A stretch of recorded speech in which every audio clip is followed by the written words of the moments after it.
अखिलेश जी, उम्मीद शब्द को आप किस तरीके से परिभाषित करते हैं? उम्मीद बहुत पॉजिटिव वर्ड है और मैं आपको बधाई देना चाहता हूं इस बात के लिए कि आपने उम्मीदों का प्रदेश उत्तर प्रदेश के नाम से कार्यक्रम कर रहे हैं।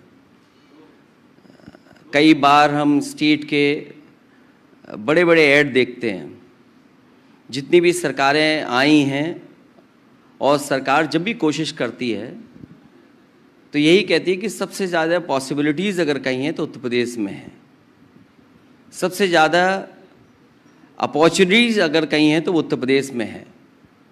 उम्मीदों का प्रदेश एक पॉजिटिव है। सवाल ये, क्योंकि मैं विपक्ष में हूँ तो मैं इस बात का आकलन करूँगा कि उम्मीदों का प्रदेश उत्तर प्रदेश है, था कि नहीं है। अगर हम शुरुआत करें तो ये लगता था कि बड़े पैमाने पर इन्वेस्टर्स आ रहे हैं उत्तर प्रदेश में। एक उम्मीद जगी कि इस सरकार में इन्वेस्टर्स आएंगे, लेकिन अगर हम सच्चाई देखें, हकीकत देखें, तो जो उम्मीदों का प्रदेश था, जिस उम्मीद से इन्वेस्टर्स आए थे, आज इन्वेस्टर ढूंढे नहीं मिल रहे हैं।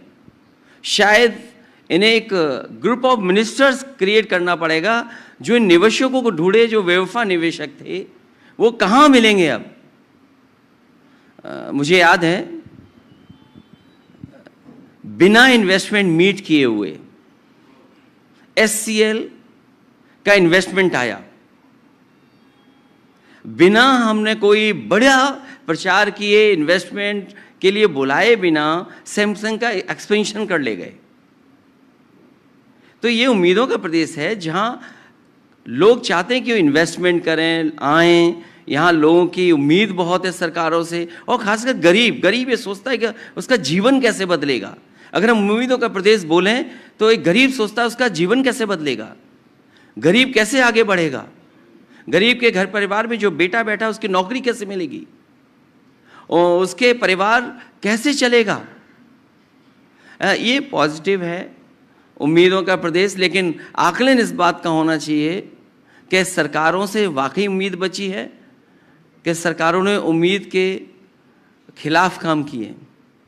अखिलेश जी, एक चीज अक्सर राजनीतिक हलके में तो इस बारे में बात होती है, लोग भी जब बात करते हैं तो ये बोलते हैं कि उम्मीद, विकास, बेरोजगारी, नौकरी, कानून व्यवस्था, ये सारे जो मुद्दे हैं ये लोग बोलते ज़रूर हैं कि बहुत ज़रूरी हैं उनके लिए, और इससे उम्मीद जगती है, लेकिन उसके बाद जब चुनाव में वोटिंग होती है तो फिर वो किसी और चीज़ के लिए हो जाती है। आपको लगता है कि ये फर्क अब भेद गया है उत्तर प्रदेश? देखिए, गरीब के लिए तो आज भी वही बुनियादी सवाल हैं। पढ़ाई अच्छी मिले, इलाज समय पर मिल जाए, उनकी तकलीफ़ें कम हो जाएं।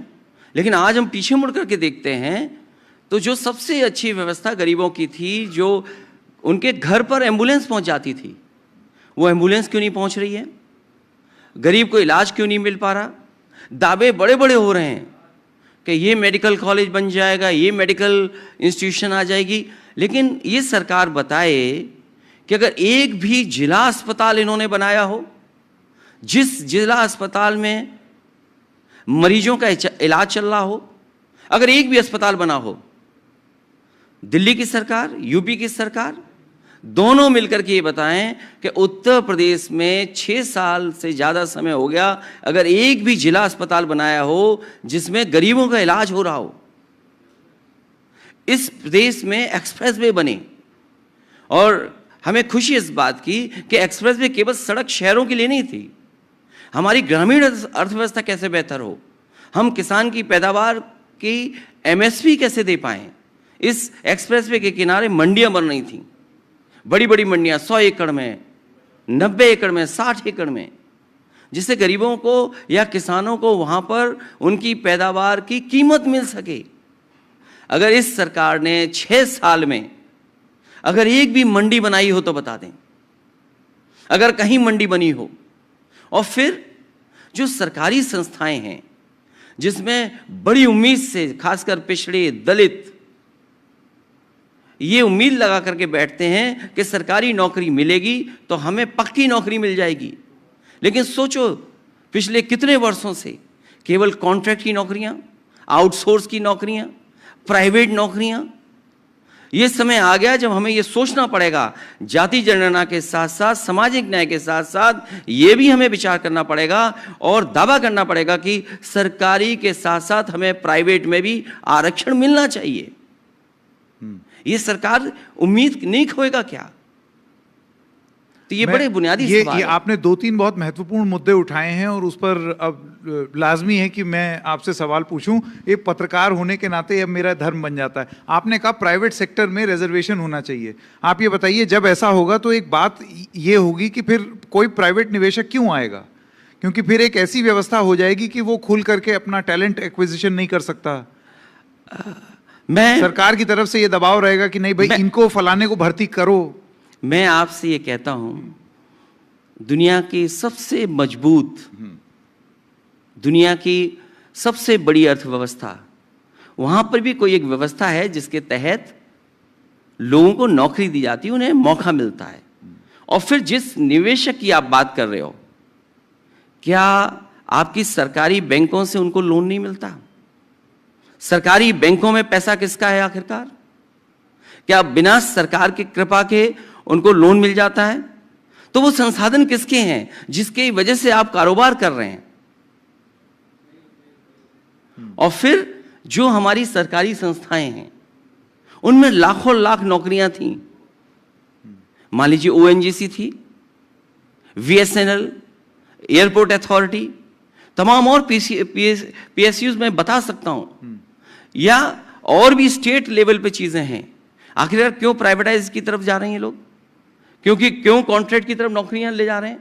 मैंने खुद अपने मैनिफेस्टो में लिखा था कि आउटसोर्स की नौकरियों को धीरे धीरे कर करके सरकारी नौकरियां, पक्की नौकरियां मिलेंगी।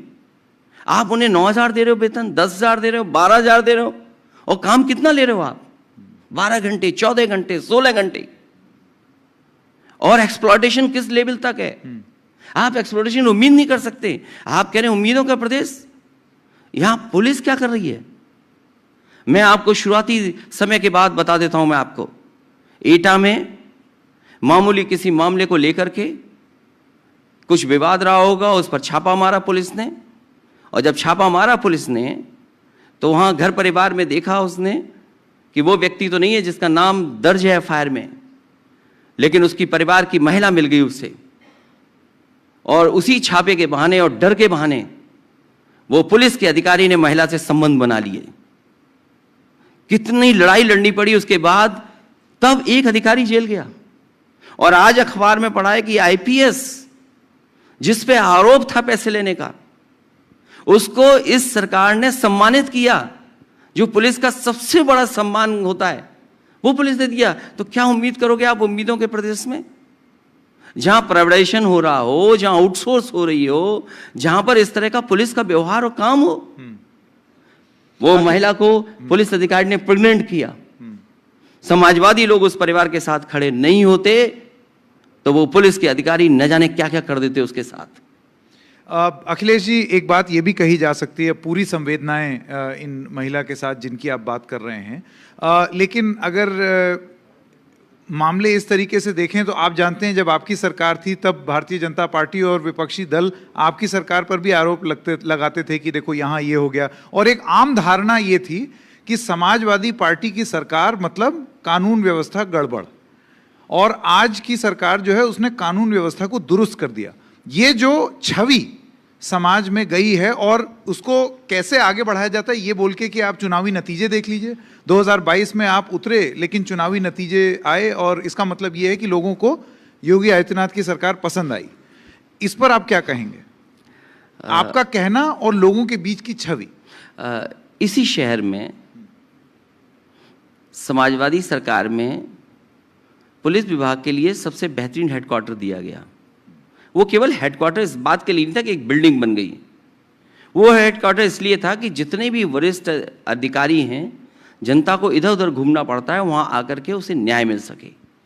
और इस इंफ्रास्ट्रक्चर जो दिया हम लोगों ने, जो स्ट्रक्चरल चेंज किया, जो दुनिया में जिस तरीके से पुलिस के पास रिस्पॉन्स सिस्टम है, मुझे याद है उस समय जो वरिष्ठ अधिकारी थे उन लोगों को मैंने न्यूयॉर्क भेजा, NYPD पुलिस कैसे काम करती है, ह्यूस्टन में जो पुलिस का रिस्पॉन्स सिस्टम है वो क्या है, सिंगापुर में पुलिस का रिस्पॉन्स सिस्टम क्या है, उनका कंट्रोल रूम कैसे चलता है। उन चीज़ों को देख करके जो आपके हमारे देश में प्रदेश में परिस्थितियां हैं, पुलिस को किन परिस्थितियों में काम करना पड़ता है, एक सिस्टम डिज़ाइन किया गया और सिस्टम के तहत डायल 100 दिया गया।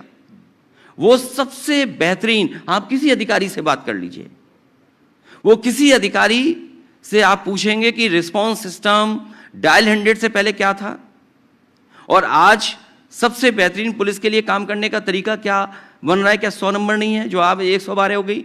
वो इसलिए दी गई थी कि हमारा गरीब अगर है और गांव का रहने वाला किसान अगर तकलीफ परेशानी में है तो उसे थाने ना भागना पड़े, वो फ़ोन मिलाए, पुलिस उसके घर पे पहुंचे और उसकी मदद करे। क्या इससे बेहतर कोई सिस्टम बना? इसी जहां हम बैठे हैं यहां से मात्र 300 मीटर दूर 1090 पावर वुमेन लाइन बनाया गया, क्योंकि आज के समय पर अगर किस तरीके से तकलीफ परेशानी बेटियों को महिलाओं को फेस करनी पड़ती है, उसकी समस्या का समाधान क्या हो। मुझे याद है 1090 क्रिएट किया गया और उस समय सुप्रीम कोर्ट तक ने कहा कि इससे बेहतर महिलाओं के सुरक्षा के लिए और क्या हो सकता है, उत्तर प्रदेश से और प्रदेशों को सीखना चाहिए। तो ये व्यवस्था किसने दी? तो ये आरोप लगाना, और अगर हम NCRB के आंकड़े देखें तो वो दिखाते हैं आंकड़े कि उत्तर प्रदेश में कितनी कानून व्यवस्था बिगड़ी हुई है, इतना भ्रष्टाचार, इतनी बेईमानी, इतनी लूट किसी सरकार में नहीं हुई जितनी भारतीय जनता पार्टी की सरकार में हुई। क्या आप कल्पना कर सकते हैं पुलिस के लोगों के यहाँ चोरी की चांदी पकड़ी जाए? 50 किलो चांदी पकड़ी गई पुलिस के यहाँ। तो ऐसा क्यों है? ऐसा क्यों है कि उनके सांसद थाने में जाकर के जो अपहरण करता है उन्हें छुड़ा ले जाएं, और बाद में क्या मिलता है कि पुलिस के ट्रांसफर हो जा रहा है। ये सांसदों के लिए कानून व्यवस्था है। पर अखिलेश जी ऐसा और क्यों इसके है? आगे मैं बताता हूं आपको, एक गरीब मुस्लिम से बीजेपी के कार्यकर्ता ने पैसा दे करके उसे मांस रखवाया मंदिर में, दंगा हुआ, जो 17 लोग जेल गए वो सब बीजेपी के थे। इसलिए केवल प्रचार कर देना, कोई सरकार ऐसी है, इनके देखिए क्या हालत है। अगर मैं सूची पढ़ना चाहूं तो आपको सूची पढ़ करके बता सकता हूं कि कौन क्या कर रहा है बीजेपी के लोग, जो अखबारों में छप रहा है। कोई बात मैं नहीं कह रहा हूं, जो अखबारों में छप रहा है इनके बारे में। ऐसा क्यों है लेकिन फिर अखिलेश जी की एक छवि प्रस्तुत कर दी गई है कि अब चीजें सुधरी हैं, पहले खराब थी। असल में पत्रकारिता भी फुटपाथ की होनी चाहिए, 5 स्टार की नहीं होनी चाहिए। और एक दूसरे की होड़ में चैनल चमक जाए, चमकता हुआ चैनल हो, इस होड़ में आप बहुत सी चीजें छोड़ देते हैं। इसलिए जहां पत्रकारिता राजधर्म की बात कर रही है पत्रकारिता, तो पत्रकारिता का भी अपना धर्म है, पत्रकारों को अपना धर्म भी निभाना चाहिए। वो धर्म कौन निभाएगा? ठीक है, अब मैं उम्मीद करता हूं ये आप जिनके लिए संदेश दे रहे हैं उनको मिलेगा। लेकिन अखिलेश जी अब आइए बात करते हैं कि देखिए राजनीति और चुनावी प्रणाली राजनीति का एक बड़ा अहम हिस्सा है। जो जीता वही सिकंदर। आप राजनीति करें, लोगों की राजनीति करें, लेकिन फिर चुनाव ना जीतें तो आप लोगों के लिए वो काम भी नहीं कर पाएंगे, उनकी उम्मीदों को भी पूरा नहीं कर पाएंगे। देखिए, हाँ, जो जीता वही सिकंदर, और मैं चंदौली का रिजल्ट देख करके बताऊं, जो पीटा वही सिकंदर, जिसने पीटा वही सिकंदर। इसी उत्तर प्रदेश में अधिकारियों ने मिलकर के रिजल्ट बदल दिया किन्नरों का। उनके अधिकारियों की जानकारी मिल गई उनको कि उनके रिजल्ट पक्ष में नहीं बना रहे हैं अधिकारी। किन्नरों ने पीट पीट करके पुलिस को और अधिकारी को रिजल्ट बदल दिया। तो क्या आप ये कहेंगे जो जीता वही सिकंदर? तो मैं तो ये कहूंगा जो पीटे वही सिकंदर। नहीं, कानूनी प्रणाली से और जो व्यवस्था है उसके हिसाब से जो जीते वो सिकंदर, ये मेरा कहने का मतलब। मैं उसी को जोड़ रहा हूं। बीजेपी के लोग लूट करते हैं, बेईमानी करते हैं चुनाव में, और ये पहले चुनाव में बेईमानी नहीं कर रहे हैं, अपने पैसे की ताकत से, अपने अधिकारियों की ताकत से क्या बेईमानी नहीं कर रहे? लखीमपुर का वो कौन भूल जाएगा? माँ बेटी चुनाव लड़ने रही थी, पर्चा नॉमिनेशन नहीं करने दिया, उनके कपड़े फाड़ दिए, साड़ी छीन ली। क्या साड़ी नहीं छीनी? क्या कपड़े नहीं फाड़े? क्या ये सब ने देखा, टीवी पे देखा। और किन्नरों ने कपड़े उतार करके क्या लाठियों से नहीं मारा?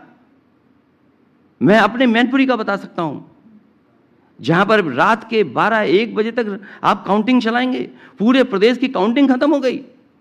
वो इंतजार कर रहे थे कि सीएम हाउस रिजल्ट क्या देगा, सीएम हाउस क्या बताएगा रिजल्ट। एक लोधी समाज के लोग वो 8,000 10,000 से जीत जाता, लेकिन क्योंकि उसे लखनऊ से परिणाम देना था, वहां के अधिकारियों ने हाथ खड़े कर दिए और कहा कि हम रिजल्ट नहीं बदल सकते, रिजल्ट तो वही देंगे जो ऊपर से आदेश आ रहे हैं। अखिलेश जी, आपको नहीं लगता है कि ये जो आरोप आपने लगाया है इसको कानूनी रूप से चुनौती देनी चाहिए? वरना ऐसे लगेगा जैसे कि ये आप राजनीतिक प्रतिद्वंदी होने के नाते आप ये आरोप लगा रहे हैं। मैं केवल इसलिए नहीं आरोप लगा रहा हूं, वो जो कोर्ट का रास्ता है उसमें भी वो लोग गए हैं, मुझे उम्मीद है कोर्ट से न्याय मिलेगा। अब मैं एक सवाल, क्योंकि चुनाव के बारे में बात हो रही है, देखिए 2022 का चुनाव हुआ और आपकी बड़ी स्पिरिटेड कैंपेन थी। आप समाजवादी रथ जो है वो पूरे प्रदेश भर में गया, पूर्वांचल में आपको फायदा भी देखने को मिला और समाजवादी पार्टी का जो वोट शेयर है वो मेरे ख्याल से सपा के इतिहास का सबसे बढ़िया वोट शेयर रहा, फिर भी वो सीटों में तब्दील नहीं हो पाया। आपने अलायंसेस के अलग अलग फॉर्मूलाज ट्राई किए हैं 2017 के बाद, कांग्रेस के साथ गए, आप बीएसपी के साथ गए, छोटे दलों से भी आपने एक एसोसिएशन रखा। 2024 के लिए आपके मन में क्या है? 24 के लिए मैंने नारा दिया है कि 80 हराओ, बीजेपी हटाओ, और मैंने सभी विपक्षी दलों को इसमें शामिल होने के लिए कहा है।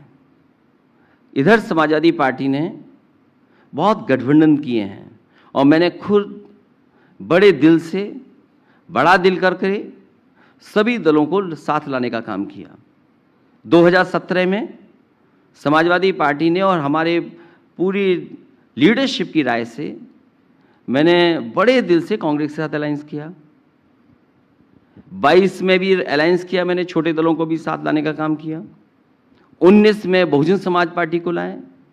अब ये और दलों की जो विपक्ष के लोग हैं जो बीजेपी को हराना चाहते हैं, उनकी जिम्मेदारी बनती है कि बड़े दिल से समाजवादी पार्टी का साथ दें, और मैं आपको भरोसा दिला सकता हूं कि अगर बड़े दिल से साथ देंगे तो भारतीय जनता पार्टी 80 की 80 सीटें उत्तर प्रदेश में हारेगी। ऐसा होगा या ये भी एक उम्मीद है जिस पर आपकी दुनिया कायम है? देखिए, उम्मीद थी, इसीलिए उस समय कांग्रेस से भी अलायंस किया मैंने।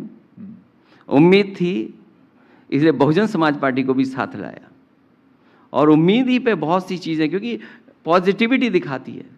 उम्मीद के साथ साथ बड़ा दिल होना ज़रूरी है, और बड़ा दिल रहेगा विपक्ष में तो भारतीय जनता पार्टी 80 की 80 सीटें यहाँ पर हारेगी। 2 मामलों में तो आपने बड़ा दिल दिखाया। 2017 में भी सीटें कांग्रेस को आपने बहुत दी, 2019 में भी बीएसपी के साथ। मुझे उस समय के आपके बयान याद हैं, आपने बोला था कि मायावती जी जो हैं वो जो कहेंगी वैसा होगा। आपने एक बड़ा दिल ज़रूर दिखाया, लेकिन बाद में जब वो गठबंधन टूटा तो मायावती जी का ये कहना था कि आपके वोट ट्रांसफ़र नहीं हुए और अब हम दोबारा गठबंधन नहीं करेंगे।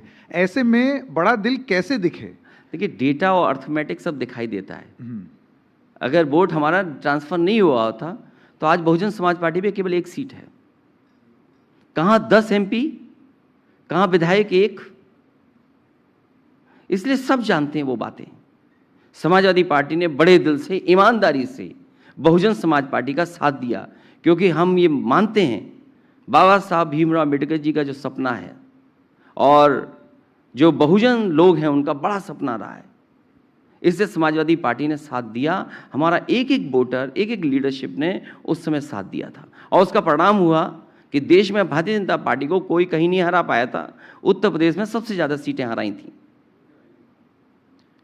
अखिलेश जी, देखिए, उम्मीद पर दुनिया कायम है। आप भी उम्मीद लगाए हुए हैं कि लोग अपना दिल बड़ा करें, लेकिन यहीं पर आकर के विपक्षी एकता का फॉर्मूला जरा सा बैठ जाता है या चल नहीं पाता है, क्योंकि सब लोग जो हैं कुछ कुछ उम्मीद अपने आप से भी और कुछ एक्सपेक्टेशंस अपने आप से भी रखते हैं कि हमें इतना मिल जाए या ये हो या वो हो। आपका फॉर्मूला क्या है, क्योंकि अभी विपक्षी एकता की बहुत बात हो रही है? हमारा फार्मूला ये कि 80 हराओ, भाजपा हटाओ। तो आप अपने बड़ा आप दल को- करके आए, समाजवादी पार्टी ने बड़ा दिल करके किया गठबंधन और दलों को साथ लाए। हमें उम्मीद है कि जो भारतीय जनता पार्टी को हराना चाहते हैं वो दल समाजवादी पार्टी का बड़े दिल से साथ देंगे। तो आपको यही लगता हमारा है- फार्मूला है आपको लगता और यही है- हमारी उम्मीद है। नहीं, तो आपको लगता है कि यही हर दल को ये फॉर्मूला अपनाना चाहिए कि आप जिस राज्य में मजबूत हैं वहां वो दल मेन हो जाए और बाकी लोग साथ आए? कई कई बार जितने भी लीडर्स उनसे बात हुई, यही निष्कर्ष निकला कि जो दल जहां मजबूत है, जो दल ज़्यादा वोट पा रहा है या संघर्ष कर रहा है, उसी दल के तहत वहां गठबंधन होना चाहिए।